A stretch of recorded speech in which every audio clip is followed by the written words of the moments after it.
Olá para você ligado no programa História Entra em Campo. Eu sou o Carlos Roberto e aqui o futebol ganha o peso e o contexto da história. Hoje, em pleno ano de Copa do Mundo, vamos viajar até o solo sagrado do México para colocar frente a frente as duas maiores exibições da história do esporte: Pelé em 70 ou Maradona em 86. E a pergunta que eu faço é, afinal, quem foi o maior no auge da carreira? Ajuste seu som, porque a história já está em campo.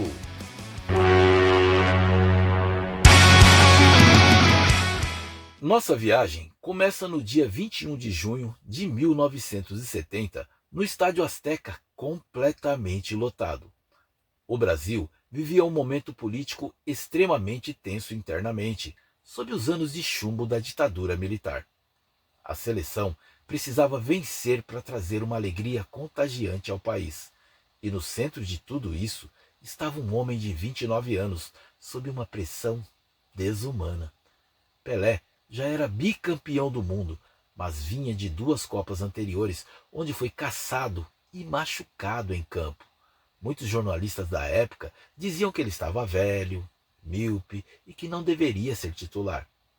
Mas o que o México assistiu naquele mês mudou a história do esporte para sempre. Pelé não apenas jogou, ele flutuou em campo.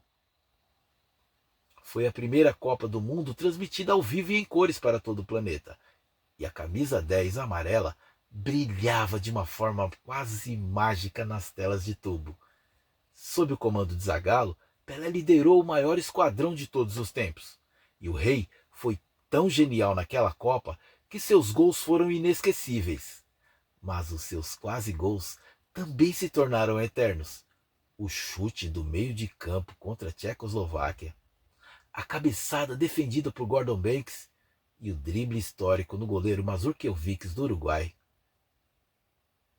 Pelé fechou aquela Copa com 4 gols, o título de tricampeão mundial e a consagração definitiva como rei do futebol em solo mexicano.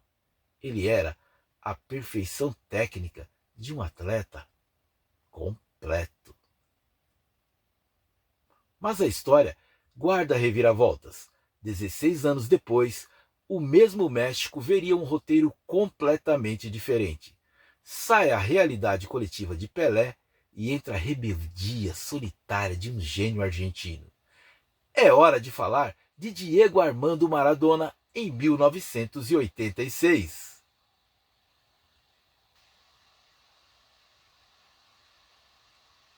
Avançamos no tempo. O ano agora é 1986. O palco é o mesmo México, mas o cenário político e futebol eram completamente diferentes. A Argentina chegava àquela Copa ferida. O país tentava se reconstruir após uma ditadura violenta e principalmente carregava o trauma recente da perda da Guerra das Malvinas para a Inglaterra em 1982. Havia uma ferida aberta no orgulho do povo argentino e o futebol, como a história bem sabe, se tornou o canalizador dessa libertação.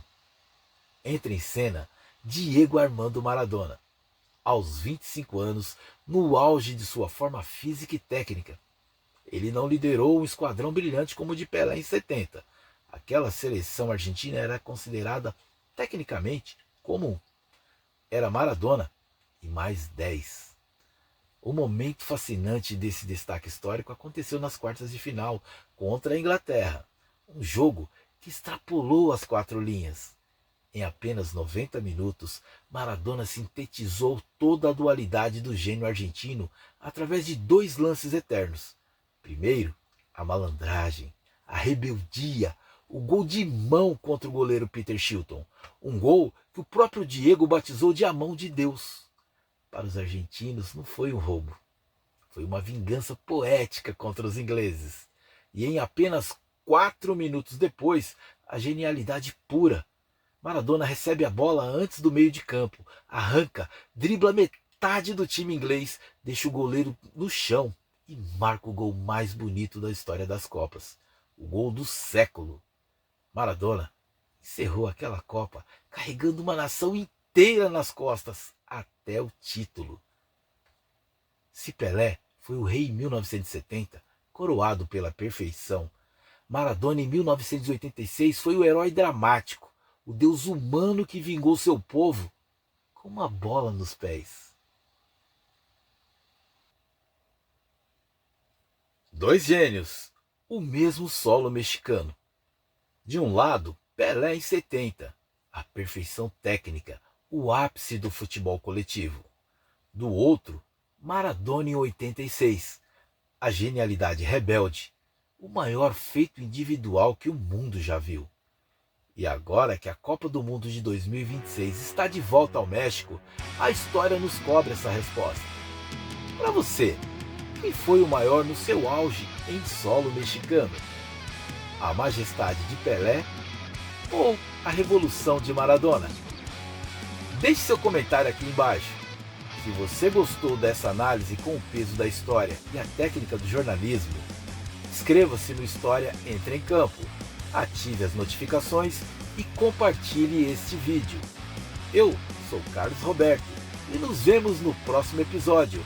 Um grande abraço e até lá!